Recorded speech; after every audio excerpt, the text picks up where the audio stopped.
मंत्रालयों की high level बैठक से जुड़ी आपको जानकारी देंगे। उच्च स्तरीय बैठकों का दौर लगातार दिल्ली में जो है वो जारी है। आपको बता दें कि रक्षा से स्वास्थ्य मंत्रालय तक समीक्षा कर रहे हैं। हर एक चीज को देखा जाना समझा परखा जा रहा है कि जिस प्रकार से भारत अटैक करने की योजना बना रहा है उसके बाद तमाम चीजों को देखना पड़ता है कि आखिर किस प्रकार की हमारी व्यवस्थाएं हैं, हम किस प्रकार से चीजों को टैकल करेंगे। तो ये बड़ी खबर है। आपको बता दें महत्वपूर्ण जो मिनिस्ट्रीज हैं उसकी हाई लेवल बैठक जो है वो दिल्ली में लगातार जारी है। सभी मंत्रालयों ने अलग अलग बैठकें की हैं। मंत्रालय के वरिष्ठ अधिकारियों के साथ में मंत्री की बैठक रही है। गृह मंत्री ने भी सुरक्षा हालातों की समीक्षा की है। विशेष तौर पर बॉर्डर वाले जो स्टेट्स हैं उनकी जो रक्षा मंत्री हैं उनसे उन्होंने बातचीत की है।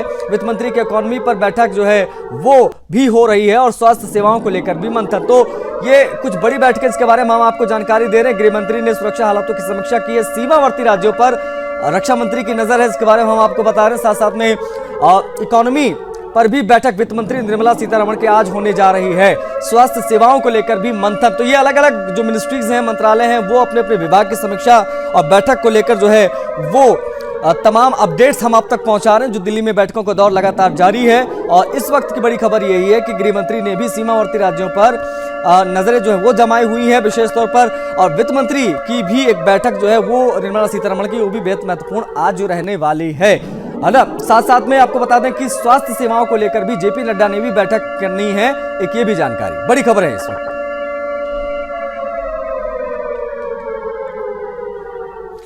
रक्षा मंत्री राजनाथ सिंह की बैठक जो चल रही थी वो खत्म हो गई। एक बड़ी खबर आपको बताएंगे। ये बैठक लगातार जारी थी कई घंटे से। बैठक में मौजूदा हालातों पर चर्चा हुई है। आपको बता दें कि सीडीएस और तीनों सेना प्रमुख इसमें मौजूद रहे हैं। ये बता दें आपको डीआरडीओ चीफ से भी राजनाथ सिंह मिलेंगे। तो बड़ी खबर है ये इस वक्त की। जो बैठक चल रही थी केंद्रीय रक्षा मंत्री राजनाथ सिंह की, वो बैठक फिलहाल समाप्त हो गई है। और भी कुछ जानकारियां आ रही हैं निकलकर, वो हम आपको बता रहे हैं। देखिए बैठक में जो मौजूदा सिचुएशन है, मौजूदा जो हालात हैं, कल से लेकर आज तक का जो पूरा घटनाक्रम रहा है, इन सबको लेकर भी ब्रीफ किया गया रक्षा मंत्री को। उसके बाद सीडीएस और तीनों सेना प्रमुख इस बैठक में मौजूद रहे। तमाम रणनीतियां यहां पर बनाई गई हैं। डीआरडीओ चीफ से भी राजनाथ सिंह मिलेंगे, ऐसी सूचना प्राप्त हुई है। तो एक बड़ी खबर रक्षा मंत्री की बैठक से जुड़ी है।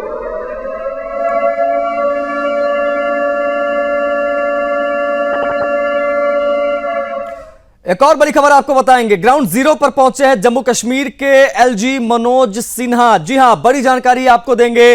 पाकिस्तान की तरफ से जो गोलीबारी हुई है विशेष तौर पर सीमावर्ती जिलों में, उन जगहों पर उन प्रभावित लोगों से मिलने के लिए पहुंचे एलजी। आपको बता दें कि उरी में मौजूदा हालात का जायजा लिया जा रहा है। ये बड़ी खबर इस वक्त की। आपको बता दें कि मनोज सिन्हा जो कि जम्मू कश्मीर के उपराज्यपाल हैं वो पहुंचे हैं। कुछ तस्वीरें आई हैं जो हम आपको दिखा रहे हैं। उन क्षेत्रों का उन्होंने दौरा किया जहां पर नुकसान हुआ है, उन रिहायशी इलाकों में जहां पर पाकिस्तानी फौज ने रात भर जो है वो गोलियां बरसाई, गोले बरसाए। इधर से भी मुंहतोड़ जवाब दिया गया और पाकिस्तान की तरफ से भी कई सैनिकों के मौत की खबर आई।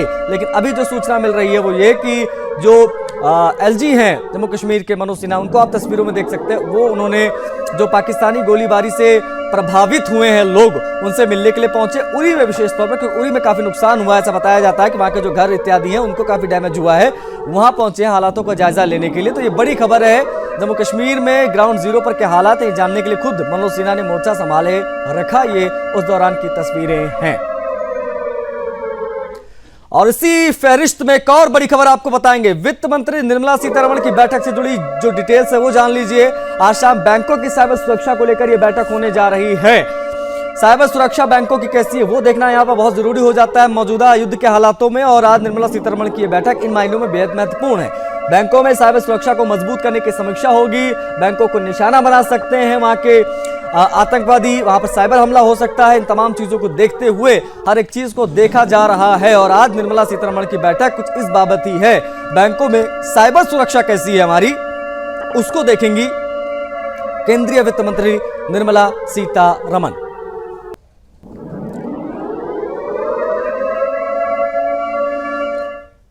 एक और बड़ी खबर आपको बताएंगे। पहलगाम हमले पर सीएम योगी की दो टूक, वो भी हम आपको बताएंगे। योगी ने क्या कहा वो समझिए। दुनिया के सामने पाकिस्तान करा रहा है, यह बात कही मुख्यमंत्री योगी आदित्यनाथ ने। उन्होंने कहा कि तीनों सेनाएं मुंहतोड़ जवाब दे रही हैं। भारत विजयी है, विजयी रहेगा, यह बात भी मुख्यमंत्री योगी आदित्यनाथ ने कही है। उन्होंने कहा कि पाकिस्तान अपनी बेशर्मी से बाज आए, यह बात भी योगी आदित्यनाथ ने कही है। पाकिस्तान अपने वजूद के लिए जूझेगा। योगी आदित्यनाथ काफी आक्रामक नजर आए आज अपने संबोधन में। उन्होंने कहा कि पीएम मोदी का दृढ़ संकल्प का यह परिणाम है। तो ये बड़ी जानकारी इस वक्त हम आपको दे रहे हैं। मुख्यमंत्री योगी आदित्यनाथ की क्या प्रतिक्रिया रही वो जान लीजिए। ये जो कुछ भी हो रहा है उस पर उन्होंने कहा है कि दुनिया के सामने पाकिस्तान कराहने लगा है तगड़ा जवाब। बड़ी खबरें लगातार आ रही हैं, हर तरफ पाकिस्तान में हड़कंप मचा हुआ है। शहबाज शरीफ को पाकिस्तानी संसद में लताड़ा गया है, बड़ी खबर आपको बताएंगे। वहां का पीएम शहबाज शरीफ वो लताड़ा गया है। आपको बता दें कि पीएम शहबाज शरीफ को बुज़दिल कहा गया है संसद के अंदर। पाकिस्तानी सांसद का सनसनीखेज बयान, मोदी का नाम लेने से डरते हैं पाकिस्तानी सांसद। पाक सेना हतोत्साहित है, यह भी पाक सांसद ने कहा है। यानी सदन में कार्यवाही के दौरान पाकिस्तानी एक सांसद ने कहा कि बुज़दिल है हमारा प्रधानमंत्री, यह बात कही। और साथ साथ में यह भी कहा है कि मोदी का नाम लेने से शहबाज शरीफ डरते हैं, पाकिस्तानी सेना हतोत्साहित है। कुछ इस प्रकार से पूरे पाकिस्तान को एक्सपोज करते दिखाई दे। देखिए, वो दलेरी, इनका पता नहीं कौन सा कायद, वो इंडिया के इन मामलात के ऊपर एक स्टेटमेंट नहीं आई। जनाब डिप्टी स्पीकर साहब, मुझे टीपू सुल्तान के वो एक कॉल याद आ रहा है कि अगर एक लश्कर जिसका सरदार शेर हो और उसके साथ लश्कर में गीदड़ हो तो वो शेरों की तरह लड़ते हैं। अगर शेरों का लश्कर उसका सरदार गीदड़ हो तो वो नहीं लड़ सकते, वो जंगे हार लेते हैं। इस वक्त बॉर्डर पे खड़ा वो फौजी जो हमसे तवक्को रखता है कि हमारा लीडर, जो कौमी लीडर होता है या जो वज़ीर आज़म होता है, वो आईना होता है, वो फेस होता है, उसकी तवक्को है कि हमारी सियासी क़यादत वो दलेरी के साथ मुकाबला करेगी। जी, वाइंड अप करें, जुमे का टाइम है। आखिरी 2 मिनट दे जी। लेकिन जब आपका वज़ीर आज़म, जब आपका लीडर बुज़दिल हो, वो मोदी का नाम ना ले सके, उसको आप क्या पैगाम दे रहे बॉर्डर पे लड़ने वाले जवान? तो देखिए, जिस प्रकार से पाकिस्तानी संसद में वहां का सांसद कह रहा है कि हमारा प्रधानमंत्री मोदी का नाम लेने से घबराता है, तो ये स्थिति है पाकिस्तान की। कल एक सांसद कहता नजर आया था कि हमारी स्थिति बहुत ज्यादा खराब है, अल्लाह हमें बचा ले, इस प्रकार की बातें वो कह रहे थे। तो पाकिस्तान खुद इस प्रकार से एक्सपोज होता है। आज का बयान हम आपको सुना रहे संसद का, लेकिन बड़ी खबरें लगातार आ रही है। भारत पाकिस्तान तनाव के बीच में मुंबई में अलर्ट है, ये जानकारी जान लीजिए, बड़ी खबर है ये। Gateway of India Taj hotel पर निगरानी की बात वो कही गई है। सभी सार्वजनिक जगहों पर सुरक्षा बढ़ाई गई है, बड़ी खबर ये इस वक्त की हम आपको दे रहे हैं। छुट्टियों पर रोक लगी है, पुलिसकर्मी तैनात हैं, किसी भी स्थिति से निपटने के लिए मुंबई तैयार है। यह बड़ी खबर आपको हम बताएंगे।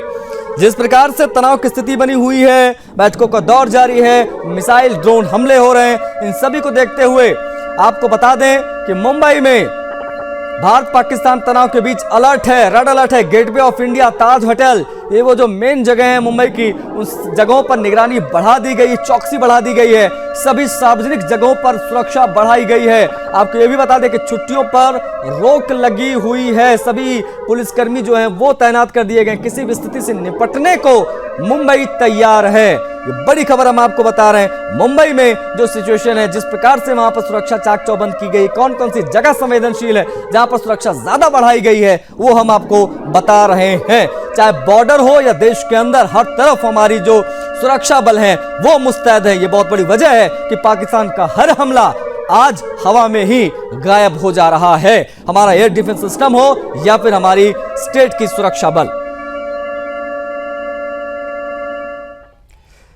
एक और बड़ी खबर आपको बताएंगे, दिल्ली में एयर रेड सायरन की टेस्टिंग होगी, हवाई हमले की अलर्ट की जांच की जाएगी। दोपहर 3 बजे सायरन की टेस्टिंग होगी। तो एक ये भी जानकारी दिल्ली में जो रहते हैं उनके लिए ये समझ लीजिए, क्योंकि 3 बजे सायरन की टेस्टिंग होने जा रही है। घबराने की जरूरत किसी को नहीं है, इसमें किसी भी प्रकार की कोई खतरे वाली बात नहीं है। हवाई हमले के अलर्ट की जांच की जाएगी कि अगर इस प्रकार की सिचुएशन होती है तो सायरन इत्यादि बजाकर यहाँ पर चेक किया जाएगा। दोपहर 3 बजे बताया जा रहा है ये ड्रिल की जाएगी। ये बड़ी खबर है, लगातार हर चीज को देखा समझा जा रहा है कि हमारी सुरक्षा कितनी चाक चौबंद है। बॉर्डर पर निगरानी के लिए हमारा S-400 एयर डिफेंस सिस्टम तैयार है, लेकिन हमारे जो शहर हैं वो कितने सुरक्षित ये भी देखा जा रहा है। तमाम बैठकों के बीच में जानकारी ये भी आ रही है कि हवाई हमले के अलर्ट की जांच 3 बजे दिल्ली में की जाएगी। खबरों का दौर लगातार जारी है, एक्शन की करेंगे बड़ी खबर आपको बताएंगे कि सुरक्षा की पहली पंक्ति में किस प्रकार का एक्शन दिखाई दे रहा है। सामा सेक्टर में बीएसएफ की बड़ी कार्रवाई हुई है। जम्मू कश्मीर के सामा में घुसपैठ की कोशिश नाकाम कर दी है हमारे बीएसएफ के जवानों ने। बता दें आपको कि सामा में बीएसएफ ने 7 आतंकवादियों को 72 हुरों के पास भेज दिया है। बड़ी खबर आपको बता रहे हैं, घुसपैठ की फिराक में थे जैश के 12 आतंकी। बड़ी खबर आपको बताएंगे, बीएसएफ ने इनकी घुसपैठ के प्रयासों को नाकाम किया। जम्मू कश्मीर के सामा से बड़ी खबर है। बता दें आपको, आतंकी देर रात घुसपैठ की कोशिश कर रहे थे, गोलियों से भून दिया गया इन आतंकवादियों को। बताया जा रहा है कि जैश के ये 12 आतंकी थे, ये घुसपैठ की कोशिश कर रहे थे। तो ये बड़ी जानकारी हम आपको देंगे। बीएसएफ को खुली छूट दी गई है, बीएसएफ अपने हिसाब से कार्रवाई कर रहा है और सामा सेक्टर में किस प्रकार से इन आतंकवादियों को निपटा दिया बीएसएफ ने, वो आप देख सकते हैं। बड़ी खबर हम आपको बता रहे हैं। बॉर्डर पर सुरक्षा के मद्देनजर जो पहली लेयर है सुरक्षा की, बीएसएफ वो मुस्तैद है और कोई भी खतरा देखते सीधी गोली मारने का आदेश। और अभी जो सूचना हम आपको दिखा रहे, बड़ी खबर जो हम आपको दिखा रहे सामा सेक्टर से, इसमें आतंकवादी घुसपैठ की कोशिश कर रहे थे, इनकी संख्या काफी ज्यादा थी, इन सभी को मार गिराया गया, ऐसी जानकारी मिल रही है। ये बड़ी खबर है।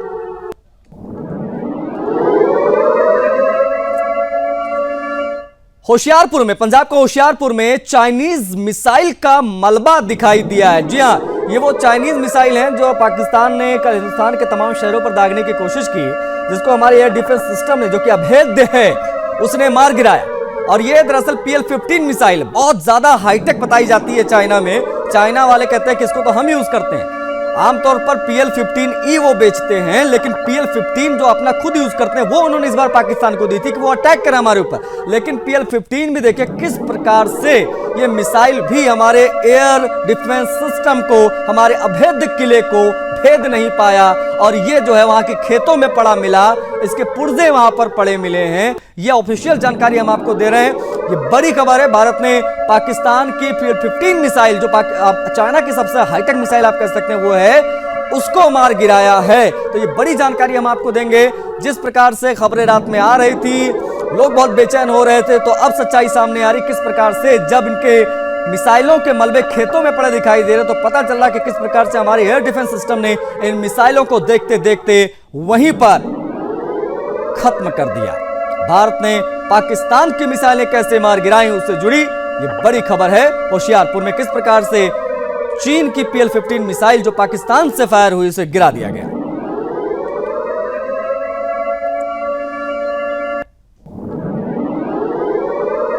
देखिए कुछ तस्वीरें भी आई हैं। ये क्षेत्र है जहां पर आपको बता दें कि वो देखिए ये PL-15 यहां पर पड़ा आपको दिखाई देगा। ये तस्वीरें बेहद महत्वपूर्ण है। ये खबर ऐसी नहीं चलाते हम, ये आप देखिए प्रमाणित सामने है प्रमाण, आपको प्रत्यक्ष को प्रमाण की क्या आवश्यकता है। ये पाकिस्तान की तरह प्रोपेगेंडा नहीं फैलाते हम, रियल में होशियारपुर में पाकिस्तान को जो चाइना ने PL-15 एक्सप्रेस डिलीवरी करके भेजा था, उस PL-15 को हमने गिरा दिया। और देखिए किस प्रकार से वो पड़ा दिखाई दे रहा, वहां पर एक लंबी सी मिसाइल सफेद रंग की, यही है PL-15 जो चाइना इस्तेमाल करता है। उसको बहुत हाईटेक बताता है कि उनके जेट्स में अगर ये मिसाइल लग गई तो फिर 600 किलोमीटर, 1000 किलोमीटर, ना जाने कितनी बातें होती PL-15 की, वो यहां पर औंधे मुंह गिर गया। तो देखिए हवाई हमले की आशंका लगातार बनी हुई है। इन सबको देखते हुए सुरक्षा बल हमारे तैनात हैं, हमारे एयर डिफेंस सिस्टम तैनात है। लेकिन बड़ी खबर है, अंबाला में हवाई हमले की आशंका से हलचल की खबर है। प्रशासन ने सभी स्कूल कॉलेजेस जो हैं वो बंद कर दिए हैं, क्योंकि ये सब सटे हुए हैं बॉर्डर से। बच्चों की सुरक्षा को लेकर बड़ा कदम उठाया जा रहा है। एयरफोर्स बेस के आसपास निगरानी बढ़ाई गई है। सुरक्षा एजेंसियां हाई अलर्ट पर वो रखी गई हैं। तो ये बड़ी जानकारी हम आपको दे रहे हैं। सुरक्षा एजेंसियां किस प्रकार से हाई अलर्ट पर है। अंबाला में तमाम प्रिकॉशंस लिए जा रहे हैं। कोशिश यही है कि किसी प्रकार का कोई हमला अगर होता है तो उसको हम समय रहते हैं खत्म कर दें। प्रशासन ने सभी स्कूल कॉलेजेस एहतियातन बंद कर दिए हैं।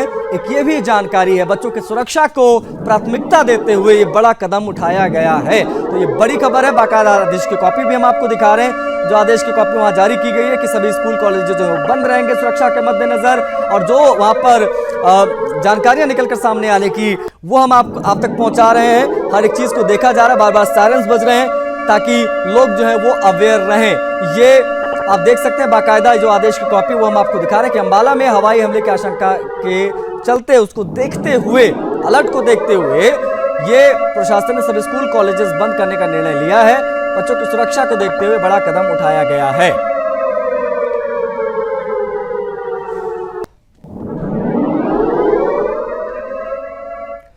चलिए